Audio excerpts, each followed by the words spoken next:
माझ्या व्हिडिओमध्ये तुमचं खूप खूप स्वागत। श्री स्वामी समर्थ, जे स्वामी समर्थ या गोड शब्दाने आपण आपल्या व्हिडिओची सुरुवात करणार आहोत। आणि तुम्ही टायटल बघितलेलं असेल की आज आपण कशाबद्दल बोलणार आहोत। अर्थातच पित्त, आम्लपित्त, ऍसिडिटी का होते, त्याची कारणं, लक्षणं, संपूर्ण माहिती जी आहे ती आपण या व्हिडिओमध्ये घेणार आहोत। त्यामुळे हा व्हिडिओ शेवटपर्यंत नक्की बघा। सगळ्यात पहिले जाणून घेऊया लक्षणं। लक्षणं कोणती आहेत तर सगळ्यात पहिले म्हणजे अतिप्रमाणात डोकेदुखी, मळमळ होणे, उलट्या होणे, घाम येणे, तसेच पोटामध्ये जळजळ होणे आणि तोंडाचा वास येणे, तोंड कडू पडणे किंवा तोंडामध्ये सतत पाणी येणे, हे सगळे जे लक्षणं आहेत ना ते आम्लपित्ताचे आहे, म्हणजेच ऍसिडिटीचे आहेत। तर थोडक्यात म्हणजे ऍसिडिटी म्हणजे काय ते समजून घेऊया। जेव्हा पोटातील ऍसिड अन्ननलीकडे घेऊन जाते तेव्हा अनेक समस्या निर्माण होतात, त्यालाच ऍसिड रिफ्लेक्स असे म्हणतात, म्हणजेच आम्लपित्त असे म्हणतात। तर मुख्य कारण कोणते आहे ते आता आपण बघूया। मुख्य कारण जे आहे ते म्हणजे तुमच्या जेवणाची वेळ निश्चित नसेल तर अर्थातच तुम्हाला आम्लपित्त होणार आहे ते ठरवून घ्या। कारण बघा, आपल्याला जेव्हा भूक असते तेव्हा आपण जेवतो, पण कधी कधी भूक नसतानाही आपण जेवतो। जर आपण असं करत असेल तर अर्थातच पाचन शक्ती जी आहे ती मंदावते। पचनक्रिया जर मंदावली तर आपल्याला ऍसिडिटीचं प्रमाण जास्त वाढते। त्याच्यासाठी आपल्याला काय करायचं, योग्य वेळ ठरवायची आहे। आता सकाळची योग्य वेळ कोणती आहे तर आयुर्वेदामध्ये स्पष्ट सांगितलेलं आहे, सकाळची वेळ म्हणजेच 11 ते 12 या दरम्यान जर तुम्ही जेवले तर तुम्हाला खूप चांगल्या पद्धतीने पचनक्रियाची समस्या जी आहे ती दूर होतात। त्याच्या मागचं कारण म्हणजे सूर्य जे आहे माथ्यावर आलेला असतो आणि पचनशक्ती जी आहे ती आपली तेव्हा स्ट्रॉंग असते, म्हणजेच की कोणतंही अन्न जेव्हा आपण सेवन करतो तर ते व्यवस्थित पचवण्यासाठी ती सक्षम असते, त्यामुळे ही वेळ महत्त्वाची ठरते। आता रात्रीची वेळ कोणती असते तर अर्थातच आयुर्वेदामध्ये सांगितलेले आहे की सूर्यास्ताच्या आधीच तुम्ही जेवून घ्या। पण बहुतांश लोकांना जे आहे काही कामं असतात, काही अडचणी असतात, त्यामुळे ते लवकर जेवू शकत नाही। तर त्यांनी काय करायचं आहे की त्यांनी रात्रीचं जेवण घेताना जे आहे ते जास्त उशीरपर्यंत घ्यायचं नाहीये, म्हणजेच की बघा बहुतांश लोक जे आहे ना कधी कधी लगेच जेवतात आणि झोपतात। जर तुम्हाला ऍसिडिटीचे प्रॉब्लेम असतील तर तुम्हाला लवकर जेवायचं आहे आणि जर तुम्ही उशिरा जेवणारच असाल तर कमीत कमी आहार घ्या। म्हणजेच की जर तुम्ही रोजच्या 2 चपात्या खात असाल, जर तुम्ही उशिरा जेवत असाल तर तुम्हाला एकच चपाती खाऊन झोपायचं आहे। बघा, अशा पद्धतीने जर तुम्ही केलं तर नक्कीच तुमचे जे पित्ताचा त्रास आहे ना तो अत्यंत कमी होतो। अशा पद्धतीने तुम्ही जर शेड्यूल तुमचं ठरवून घ्या। बघा, जे पूर्वीचे लोक होते ना ते लवकर जेवायचे आणि लवकर झोपायचे, त्यामुळे जे आहे त्यांना बहुतांश पित्ताचा आजार आहे ना तो खूप कमी व्हायचा। पण हल्ली काय आहे की हल्ली अनेक कामामुळे आपण एवढे व्यस्त असतो ना की आपल्या स्वतःच्या शरीराकडे वेळ देण्यासाठी आपल्याला टाइमच नसतो। तर असं बघा, तर तुम्हाला ही सुद्धा सवय तुमची बदलायची आहे। योग्य वेळेवर योग्य जेवण खूप महत्त्वाचं आहे, आयुर्वेदामध्ये सुद्धा सांगण्यात आलेलं आहे। आता दुसरं महत्त्वाचं कारण म्हणजेच आहार। तुम्ही आहार किती घेता। आता आहार किती घ्यायचा हे सुद्धा तुम्हाला आता प्रश्नच पडला असेल की आता किती आहार घ्यायचा। तर आहार म्हणजे जेवढा तुम्हाला गरजेचा आहे, तुमच्या शरीराला जेवढा गरजेचा आहे तेवढाच आहार तुम्ही घ्या।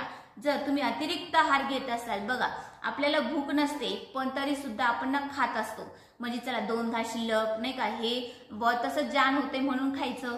या सगळ्या जर गोष्टी आपण करत असेल तर अर्थातच आपल्याला आम्लपित्त, ऍसिडिटीचे प्रमाण जे आहे ना सर्वात मोठे प्रमाणात आढळते आणि सर्वात मोठ्या प्रमाणात ते वाढते सुद्धा। कारण भुकेपेक्षा जास्त आपण खात आहे, गरजेपेक्षा जास्त आपण खाल्लं तर अर्थातच त्याचे साईड इफेक्ट जे आहे ते आपल्या शरीरावर होत असतात।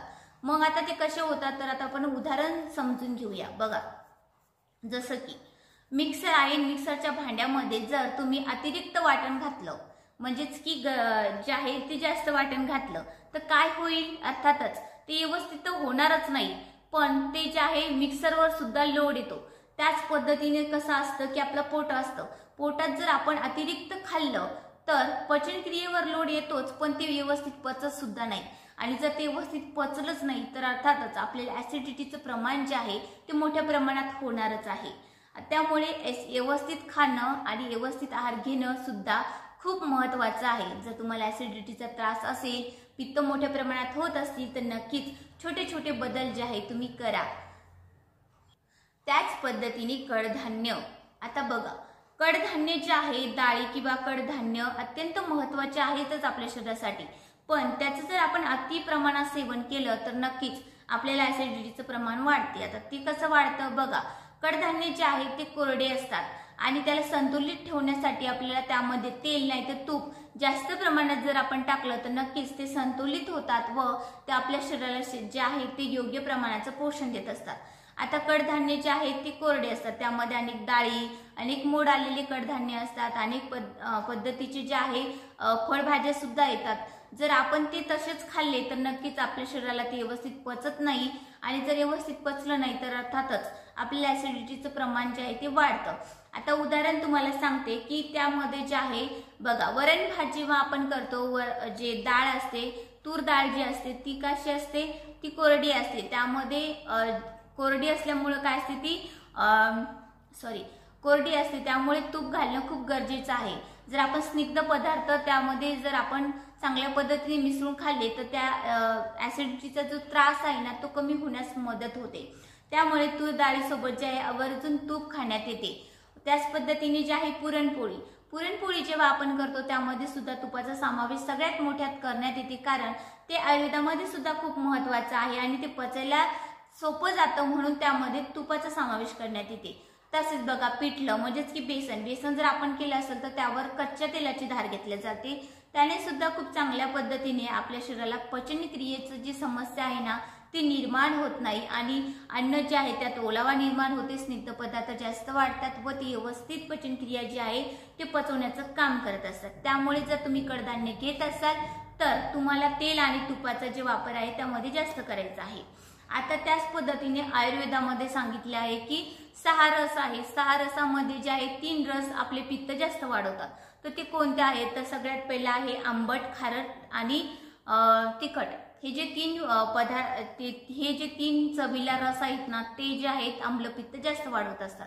तर त्यामध्ये बघा, तुम्ही काही लोक जे आहेत ना ते लोणच्याचं जास्त सेवन करतात, पापडचं सेवन करत असतील किंवा मग तिखट पदार्थ जास्त खात असतील ज्यामध्ये मसाले असतात। हे जे आहे हे याचं जर आपण अति सेवन केलं तर नक्कीच आपले पित्त जे आहे ते वाढण्यास मदत होते। त्या पद्धतीने वेगवेगळ्या चटण्या असतात, चटण्या ज्या असतात त्या कोरड्या असतात बघा, तिळाची, शेंगदाण्याची, यामध्ये एवढं फारसा ओलावा नसतो, त्या थोड्या कोरड्या असतात, त्या सुद्धा काय करतात की आपल्या शरीरात पित्त वाढवण्याचं काम करतात। त्यामुळे कोणताही आहार जो आहे तो आपण कमी म्हणजे जेवढा आवश्यक आहे तेवढाच घ्या, अतिरिक्त घेऊ नका। जर तुम्ही काही लोक काय करत असतात की कधी भाजी नाही आवडली म्हणून लोणच्या सोबतच पूर्ण जेवण करतात। जर तुम्ही असं करत असाल तर अर्थातच तुम्हाला पित्त जे आहे ते होणार असतात। तसेच बघा की बहुतांश लोक जे आहेत चहाचं सेवन जास्त करतात। दुधाचा जर तुम्ही चहा पित असाल तर अर्थातच तुम्हाला पित्त होत असतात। तर तुम्हाला वाटत असेल की दुधाचा चहाने पित्त होऊ नये तर त्यामध्ये तूप टाकून पिल्याने खूप चांगल्या पद्धतीने फायदा होते व तूप सुद्धा पित्त जे आहे ते होत नाही। तर आता पुढे बघणार आहोत आपण की पुढचं कारण म्हणजे झोप व्यवस्थित न घेणे। झोप व्यवस्थित जर नसेल तर अर्थातच पित्त वाढणार आहे। रात्रीच्या टायमाला आवर्जून तुम्ही वेळेच्या आत झोपणं खूप महत्त्वाचं आहे, पण बहुतांश लोकांना नाईट शिफ्ट असतात मग त्यामुळे ते झोपू शकत नाही। तर त्यांनी काय करायचं आहे, तर तुम्ही जेवणाच्या आधी दिवसा जे आहे कितीही वाजेपर्यंत झोपू शकता, त्याने तुम्हाला अजिबात पित्त होणार नाहीये। तसेच बघा, पुढचं जे आहे पुढचं कारण कोणतं आहे तर ते म्हणजेच की आपण सतत जर पोह्याचं सेवन केलं किंवा सतत जे आहे तूर डाळीने सुद्धा बहुतांश लोकांना पित्त होतात। ज्या लोकांना तूर डाळीने पित्त होतात त्यामध्ये तूप टाकून आवर्जून खा। तसेच उडदाच्या डाळीमुळे सुद्धा पित्त होत असतील तर रात्रीची उडदाची डाळ जी आहे तुम्हाला खायची नाहीये, कारण उडदाची डाळ जी आहे ती भारी अन्नामध्ये जाते, हलका अन्न म्हणून नाही, त्यामुळे ती पचायला सुद्धा जड असते, त्यामुळे तुम्हाला रात्रीची ती खायची नाहीये जर तुम्हाला पित्त होत असतील तर। त्याच पद्धतीने पुढे बघणार आहोत आपण बाहेरचं खाणं टाळा, त्यामध्ये तेलकट पदार्थ आवर्जून टाळायचे आहे। कारण बघा, आपल्या घरातलं तेल खूप शुद्ध असते पण बाहेरचं तेल जे असते ते करपलेलं असते, जळालेलं असते। आता ते कसं आहे बघा, तुम्हाला खूप सारखं माहिती सांगावी लागली पण व्हिडिओ खूप मोठा होत आहे, त्यामुळे